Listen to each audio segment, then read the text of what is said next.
Bonjour et bienvenue à cette nouvelle émission de Vue d'ici. Cette semaine, pour nos reportages, on vous présente l'activité qui avait lieu à Lac-Beauport, la X-Men Race, une compétition dont le nom n'est plus à faire qui permet aux participants de se dépasser non seulement mentalement, mais aussi physiquement. C'est Mégane qui était à l'événement et qui vous présentera ce reportage. Ensuite, nous nous sommes rendus au nouvel espace de détente, le Alto Spa à Stoneham et Tewksbury. Et finalement, je vous fais découvrir la fondation de Simon le Zèbre. Nous avons rencontré la maman de Simon qui est atteinte d'une maladie orpheline. Bonne émission!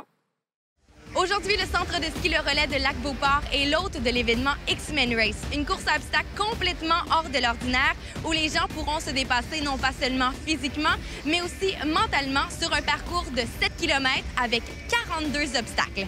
Bonne course à tous!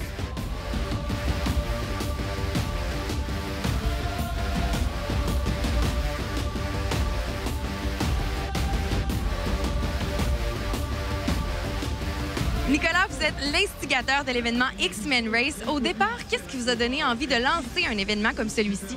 Bien, au départ, moi et ma conjointe Annick Beaulé, on organisait déjà les courses en sentier X-Trail, qui est très bien connu dans le domaine de la course à pied dans l'est de l'Amérique du Nord. On avait également le demi-marathon RBC de Sherbrooke. Donc, on s'est dit, bon, on a l'infrastructure, on a le staff, pourquoi pas essayer ça? Et qu'est-ce qui distingue la X-Men Race de toutes les autres courses à obstacles qui existent? Bien, en fait, notre particularité à nous, c'est qu'on a beaucoup d'obstacles. Probablement la course qui en a le plus. On a toujours gardé au moins une quarantaine d'obstacles. Aujourd'hui, on en a peut-être 41, 42. Ça dépend des stations ou de l'emplacement où on est. Aujourd'hui, c'est à peu près ça. C'est vraiment la particularité. Et on utilise beaucoup... Ça, c'est un peu notre origine de course à pied en sentier. On utilise beaucoup la forêt au lieu des pistes de ski seulement. Donc, on fait un effort vraiment de créer des sentiers qui sont agréables, qui ne sont pas juste montés dans une piste de ski. Donc, c'est vraiment les particularités là, du X-Men Race. De voir qu'aujourd'hui, en 2018, il y a 3500 participants, c'est quoi la plus grande fierté que vous avez de voir le résultat de cet événement-là? Je pense que notre fierté se situe à la rétention qu'on a eue de ces coureurs-là au fil des ans. Souvent, les courses à obstacles, même des fois les courses en sentier, la clientèle est, je dirais pas éphémère, mais les gens... Il faut tout le temps renouveler la clientèle. Tandis que nous, on a vraiment une clientèle de base là, qui nous suit depuis 7 ans, qui viennent à tous les événements en fait, de la série. Donc ça, on est très fiers de ça. Nicolas, en tant que propriétaire, c'est quoi votre objectif à court, moyen terme dans les prochaines années avec la X-Men Race? Bien, c'est sûr que nous, une des particularités aussi, bon, on a beaucoup d'obstacles, mais on essaie de les varier ou de les modifier, de les changer. Donc, c'est tout le temps de se renouveler, faire de la recherche et développement. On a beaucoup d'obstacles qui nécessitent de la soudure. On en a qui ont même de l'électricité, qui sont mécaniques. Donc, c'est de trouver tout le temps des nouvelles idées. C'est sûr qu'après 7 ans, ça devient de plus en plus difficile. Puis, il faut toujours prendre en compte qu'on a beaucoup de participants et on ne veut pas que ça bouchonne aux obstacles. Donc, il faut avoir plusieurs passages qui permettent à un grand nombre de participants de traverser l'obstacle en même temps. Donc, c'est tout le temps un équilibre, une balance qu'il faut faire pour être capable. Mais c'est un défi qu'on a à chaque année de se renouveler.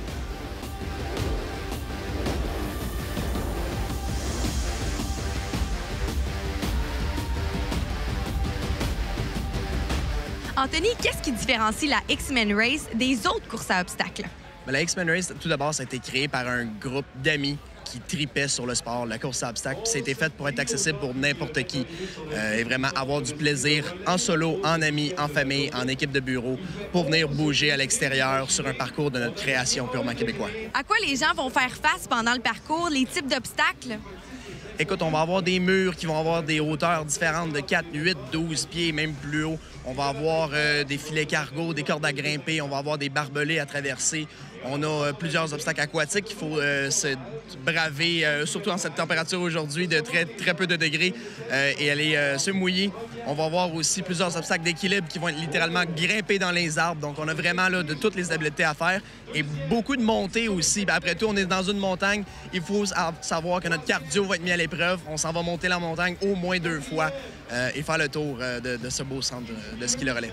Comment est-ce que votre partenariat avec le centre de ski Le Relais s'est présenté à vous? Écoute, nous autres, on est à la recherche d'une 3e station lors de la 2e année du X-Men.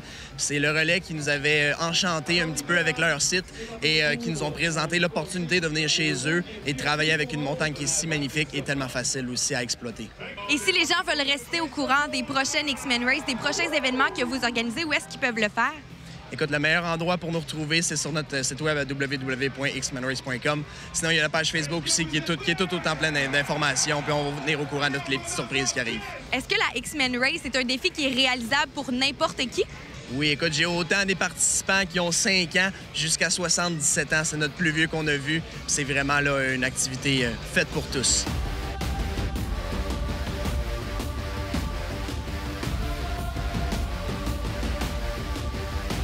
Aujourd'hui, la X-Men Race compte plus de 200 bénévoles. De quelle manière est-ce qu'ils peuvent s'impliquer? Bien, en fait, sur notre plateforme web, il est possible de cliquer sur la page bénévole où on retrouve toutes les informations pour devenir bénévole. Ils peuvent s'inscrire en ligne et puis là, moi, je leur écris et je leur envoie encore plus de détails sur la journée, l'événement, comment ça se passe. Puis les gens peuvent choisir leurs préférences. Ils veulent être sur le parcours, ils veulent être sur les obstacles, aux inscriptions. Donc, il y a vraiment une multitude de tâches possibles à faire pendant l'événement. Est-ce que vous avez des bénévoles qui vous suivent depuis le début? Oui, effectivement. C'est vraiment une des choses que je pense qu'on est le plus fiers. Effectivement, les bénévoles nous ont suivis de façon régulière, d'année en année, reviennent parce que je pense que c'est une belle expérience. C'est convivial, ils aiment l'ambiance qu'on va retrouver. Annick, en tant que propriétaire, de quoi est-ce que vous êtes le plus fier de l'événement X-Men Race qui roule déjà depuis 7 ans? Personnellement, ce qui me rend le plus fier, c'est justement les gens qui reviennent. Autant les coureurs que les bénévoles, les visages qui reviennent et qui sont contents d'avoir participé, d'avoir contribué à l'événement, de sentir qu'on fait une différence un peu dans leur quotidien.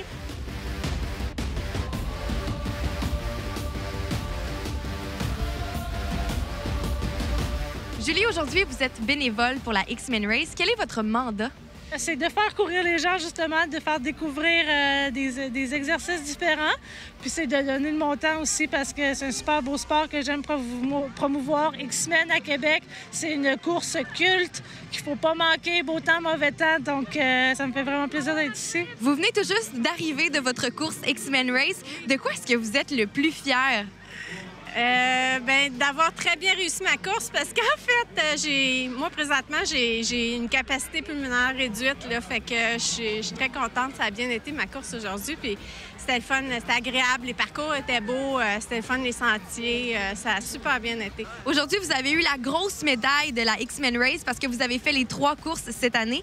De quoi est-ce que vous êtes le plus fier de porter cette médaille aujourd'hui? En fait, moi, je fais beaucoup de courses à obstacles, dont d'autres sortes de courses. Là, je les nommerai pas pour faire de la publicité, mais bref, tout ça pour dire que c'est un bel accomplissement, de dire qu'on a participé à toutes ces courses-là. Les gens ici sont agréables, les bénévoles sont super fins, on a beaucoup d'encouragement, puis c'est une belle organisation. Damien était terminé en 3e place de l'élite ce matin avec un temps d'environ 50 minutes, ce qui représente à peu près la moitié de ce que les gens font normalement. Pour toi, ça représente quoi, ce temps-là? Pour moi, c'est un bon temps. Dans le fond, le but, c'est de me dépasser, de courir avec mes amis, de voir la fois d'avant, j'étais derrière un gars, là, je vais être rendu devant lui. Fait que c'est plus ça qu'on regarde que le temps, en fait. Pour être dans l'élite, c'est certain que ça prend un bon entraînement. De quelle manière est-ce que tu t'entraînes tout au long de l'année pour réaliser des X-Men Race? Au moins 2 fois par semaine, ça va être des intervalles. 1 fois par semaine, de la course en montagne. On parle d'une course de 1 à 2 heures minimum. Après ça, on comble avec du vélo, de la natation, on fait de l'escalade pour avoir de la préhension pour les obstacles. Faut être complet, je pense. Faut être vraiment complet. Comment est-ce que tu as trouvé le parcours aujourd'hui? Très le fun. Vraiment, là, sérieusement, c'est un des beaux parcours. X-Men, les courses, c'est fou. Ils nous font courir dans le bois, ils nous font monter des pistes de ski. Les obstacles sont bien balisés, sont bien placés, c'est-à-dire.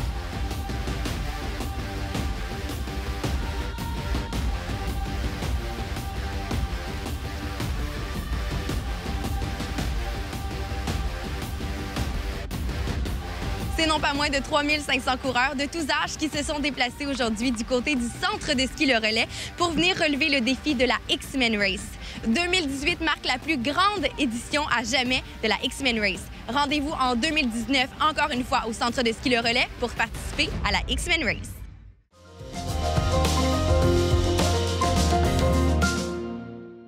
C'est depuis 2013 que l'Alto Spa est situé sur le site de la station touristique Stoneham. Et bien que celui-ci soit connu de certaines personnes du territoire, mais aussi de certains touristes, il reste méconnu pour une grande majorité. L'Alto Spa vous offre une dizaine de services différents dans une ambiance chaleureuse et ça deviendra assurément, suite au visionnement de ce reportage, votre endroit pour vous détendre.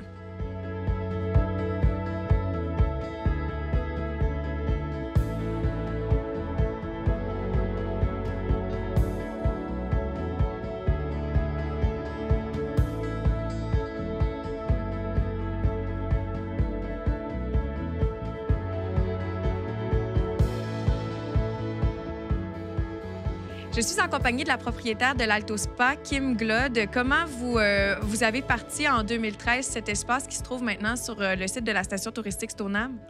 En fait, ça fait 18 ans que je suis dans le domaine, donc vraiment, j'ai rassemblé toutes les expériences que j'ai eues pour ouvrir Alto Spa. Le côté esthétique m'a toujours fascinée, donc c'est pour ça, en fait, que j'ai ouvert mon propre local. Je trouve ça intéressant que vous disiez d'ouvrir en fait un endroit qui réunit toutes les choses que vous avez préférées des endroits où vous avez travaillé. Qu'est-ce qu'on retrouve à l'Alto Spa qui le différencie des autres endroits de détente? En fait, ici, on retrouve tout ce qui est massothérapie, soins corps et soins esthétiques. On passe vraiment, le but du Alto Spa, c'est vraiment notre mission, c'est de rejoindre beaucoup la relaxation, mais avec aussi le côté de performance.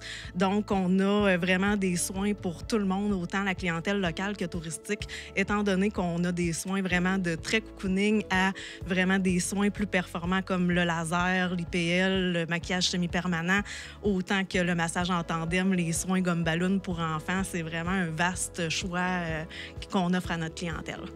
Comment ça a évolué depuis 2013? Ça fait déjà quelques années que vous êtes installé ici. Est-ce qu'il y a eu des modifications au salon, des modifications à vos services, des ajouts? Oui, en fait, cette année, on a fait des rénovations. On a enlevé le bain thérapeutique qui était peut-être un peu moins à la demande pour offrir, en fait, 2 fois des massages en tandem, 2 possibilités. Donc, on a 3 salles supplémentaires cette année.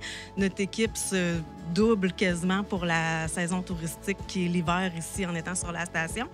Donc, aussi, on a une 2e gamme qu'on a rentrée cette année qui s'appelle Davincia. C'est une gamme biocompatible québécoise qui traite 12 problématiques de peau. Donc, vraiment, il y a plein de choses qui nous différencient des autres. Qu'est-ce qui convaincrait les gens de passer à l'Alto Spa? Selon vous, c'est quoi qui fait vraiment la plus grande différence? Votre mission ou encore est-ce que c'est votre façon d'être avec les clients? Oui, je pense qu'on est vraiment une équipe de passionnés. Donc, je pense que vraiment ici, c'est une expérience en soi, là. Merci beaucoup. Ça m'a fait plaisir.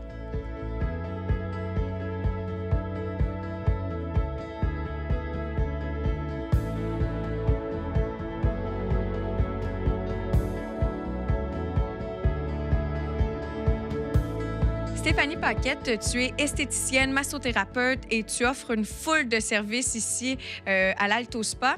Parle-moi de ta carrière en tant qu'esthéticienne. Comment ça a débuté? Est-ce que ça fait longtemps que tu es dans le domaine? Oui, moi, dans le fond, je suis esthéticienne diplômée depuis 2012. J'ai eu la chance de pouvoir faire une compétition en esthétique là, avec Compétences Québec. J'ai remporté la 4e place au Canada en esthétique, là, donc lors des Jeux à Vancouver.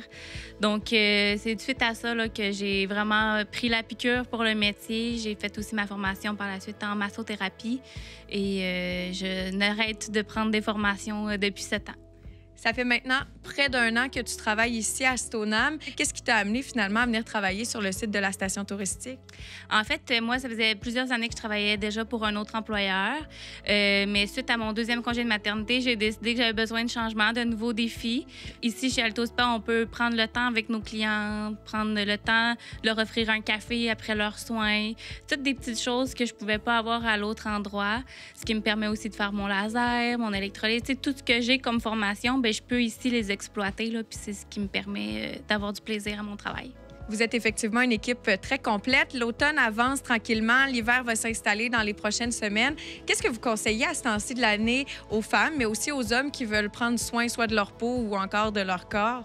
Bien là, c'est sûr qu'en ce moment, c'est le changement de saison. Donc, un soin visage, un soin corporel, c'est l'idéal pour enlever tout ce qui est peau morte au niveau de la peau, réactiver la circulation sanguine, toutes ces petites choses-là, c'est super important. Vous êtes évidemment connu par les touristes qui fréquentent la station touristique Stoneham, par certaines personnes du territoire aussi, évidemment.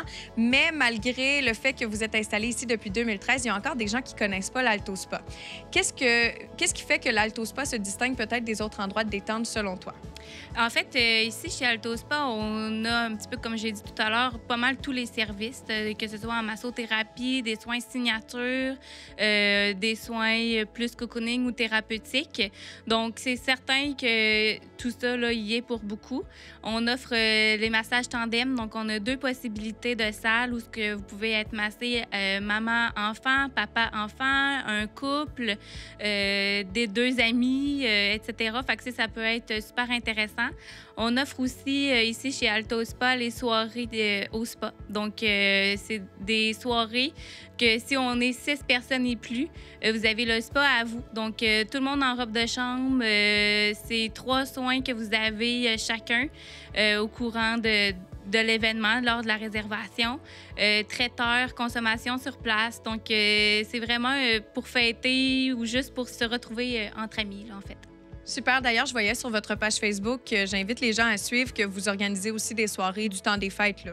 Oui, exactement. Donc, un petit peu le même principe là, avec les consommations. C'est 3 soins de 30 minutes là, pour 150 $ par personne. C'est vraiment une ambiance chaleureuse. Tout le monde est de la partie. Puis, veut pas, même l'équipe s'amuse aussi. Donc, on a toujours du plaisir lors de ces événements-là. Merci beaucoup, Stéphanie. Ça m'a fait plaisir.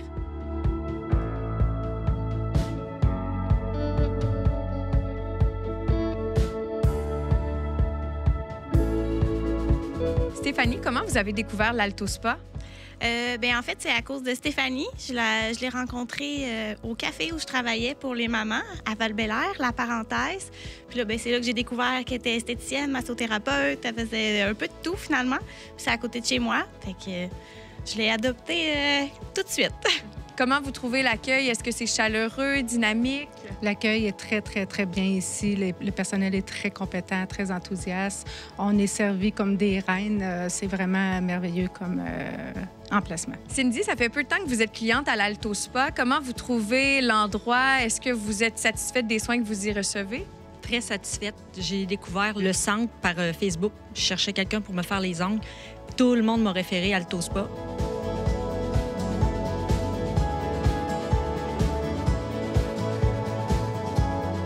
La mission de l'Alto Spa est de vous offrir des soins performants dans un décor chic alliant détente et professionnalisme. Je vous invite à suivre leur page Facebook qui vous permettra de découvrir non seulement leurs différents soins, mais aussi de prendre votre prochain rendez-vous.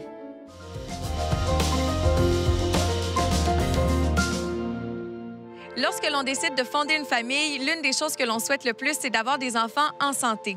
Malheureusement, ce n'est pas le cas pour tous les parents. Et aujourd'hui, on vous présente une rencontre avec une maman qui, suite à la découverte de la maladie orpheline de son fils Simon, a décidé de lancer la fondation Simon le Zèbre.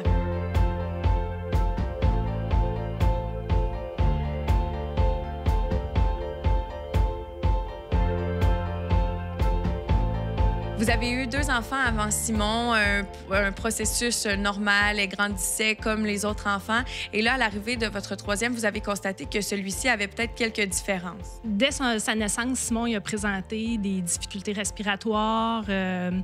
Il est sorti de l'hôpital à l'âge de 3 semaines, à 21 jours de vie. Donc, on a fait quelques jours en néonatologie, on a fait quelques jours à la pouponnière. Puis, par la suite, on avait un suivi parce qu'il y avait des problèmes respiratoires, faisait de l'apnée du sommeil, avec la médication, tout ça. Donc, à un des rendez-vous de suivi avec la médecin qui faisait le suivi de l'apnée, je lui ai mentionné mes craintes parce que je voyais effectivement que Simon, qui avait 3-4 mois à ce moment-là, se développait pas nécessairement de la même façon que ses grandes sœurs. Il y avait un peu moins de tonus, j'avais des sourires moins facilement. Puis, donc, la gentille médecin, à ce moment-là, nous a fait une référence en neurologie. Puis, il y a le pédiatre aussi qu'on voyait qui nous a référé en neuro. Fait que on a quand même eu la chance ou le privilège que Simon soit évalué assez tôt dans son enfance. Là. Je pense qu'il y avait quelque chose comme 8 mois là, quand on a vu la neurologue. Vous avez vécu une épreuve que vous vivez encore. Vous vivez avec Simon, puis vous vivez bien avec lui. Vous avez décidé même de créer une fondation, Simon le Zèbre. Est-ce que c'était logique pour vous de prendre peut-être un élément un peu plus difficile dans votre vie puis de l'amener en positif? Oui, en fait, Simon le Zèbre a plusieurs buts. Entre autres, ce qu'on veut, c'est sensibiliser les gens à la différence. Bien, aux maladies orphelines, au fait qu'il y en a plusieurs. Mais le plus grand but, si je pourrais dire, de Simon le Zèbre pour moi, c'est de sensibiliser les gens à la différence. Parce que malheureusement, actuellement, la société, la tendance, c'est d'être très performant, très uniforme. Donc, quand on est différent, on dérange un peu. Je pense qu'il faut apprendre à apprécier la différence, à voir que c'est pas parce que quelqu'un est différent, qu'il est pas gentil ou qu'il peut pas apporter quelque chose. Même au contraire, la différence, c'est une richesse. Donc ça, c'est un des buts de Simon le Zèbre. Après ça, bien, on aimerait... en fait, on amasse des sous, donc de différentes façons, parcourir pour les zèbres, par des événements qu'on organise. Puis avec ces sous-là, nous, ce qu'on fait ensuite, c'est qu'on vient appuyer des organismes qui œuvrent au sein des maladies orphelines. Donc, on a déjà encouragé beaucoup le RQMO, le Regroupement québécois des maladies orphelines, qui a entre autres une banque d'informations pour renseigner les familles, et des maisons de répit, dont la Maison des Petites Lucioles, qui offre des répits. Simon l'a fréquenté quand il était tout petit, les besoins étaient là. Laura les Merveilles aussi, qui offre des services. Puis, tout récemment, il y a eu l'ouverture de la maison Suzanne Vachon. Donc, Simon le Zèbre a contribué légèrement aussi à cette maison-là. Il y a des organismes qui ont besoin d'aide, finalement, pour offrir des services aux familles qui ont des enfants avec des besoins particuliers. Fait que ça, c'est une des missions de Simon le Zèbre, entre autres. Et il y en a une dernière, oui, c'est ça, on voudrait aussi encourager la recherche dans les maladies orphelines. Et bon, évidemment, ça prend un certain montant pour encourager la recherche, mais on est rendu à pouvoir faire ça. Donc, c'est quelque chose qui va être fait dans les prochaines années. Un de nos gros événements à nous, maintenant, c'est Courir pour les zèbres, qui est une course virtuelle. Cette année, en 2018, c'est la 3e édition. On est quand même très contents. Puis, il va y avoir une édition encore en 2019, donc 4e édition à venir.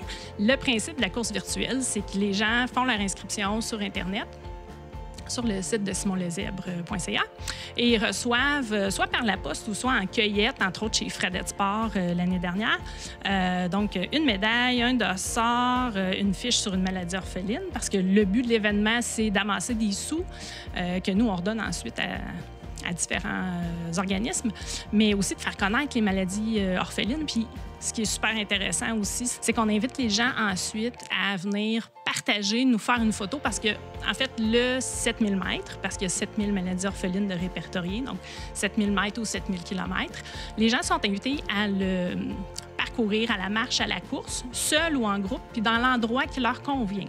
Donc, c'est ça la course virtuelle, c'est qu'il n'y a pas de rassemblement en tant que tel organisé par Courir pour les zèbres, mais les gens dans leur communauté peuvent se rassembler entre eux. Donc, entre autres, à Rivière-du-Loup, ils sont de plus en plus nombreux. Richard Roy, qui est un de nos ambassadeurs, un physiothérapeute extraordinaire, fait un rassemblement avec plusieurs personnes. Donc, c'est un moment de fête en même temps. C'est vraiment intéressant.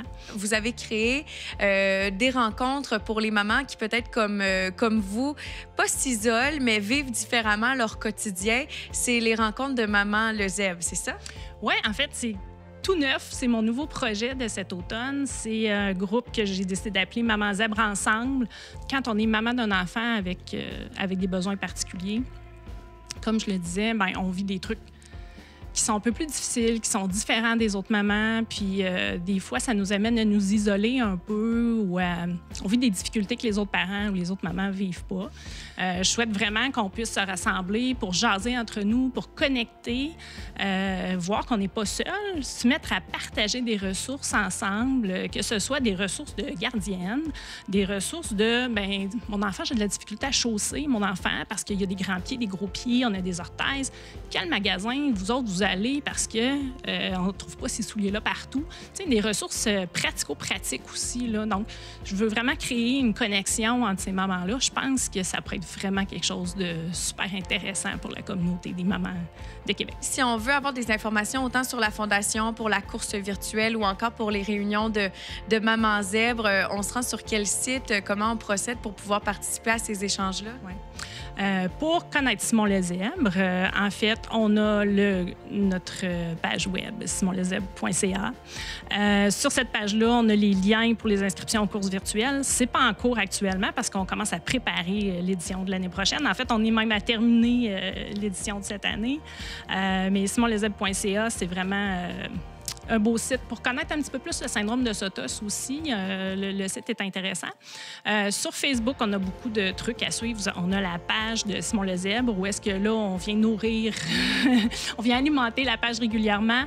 On vient essayer de mettre un peu de folie à la vie quotidienne avec un enfant qui a des besoins particuliers, des choses comiques que Simon fait, mais aussi des réalités auxquelles on fait face.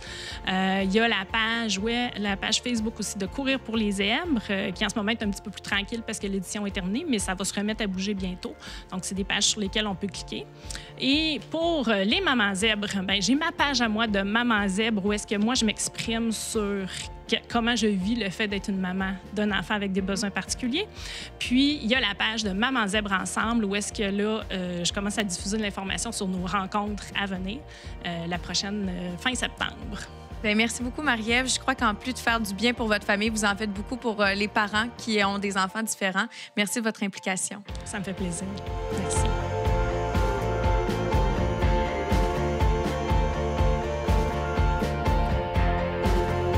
Grandir dans la différence, c'est le slogan de la Fondation Simon Lezèbre qui vise, entre autres, à faire connaître les différentes maladies orphelines. On vous invite à vous rendre sur le site web simonlezèbre.ca pour connaître davantage la Fondation et les activités caritatives organisées durant l'année. Finalement, vous pourrez trouver plus d'informations sur le programme Maman Zèbre qui permet aux mamans du territoire de se rencontrer pour mieux se comprendre.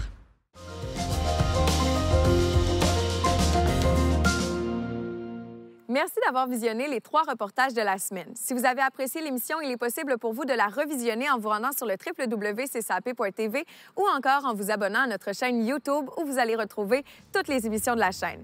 On se retrouve la semaine prochaine pour 3 nouveaux reportages de Vue d'ici.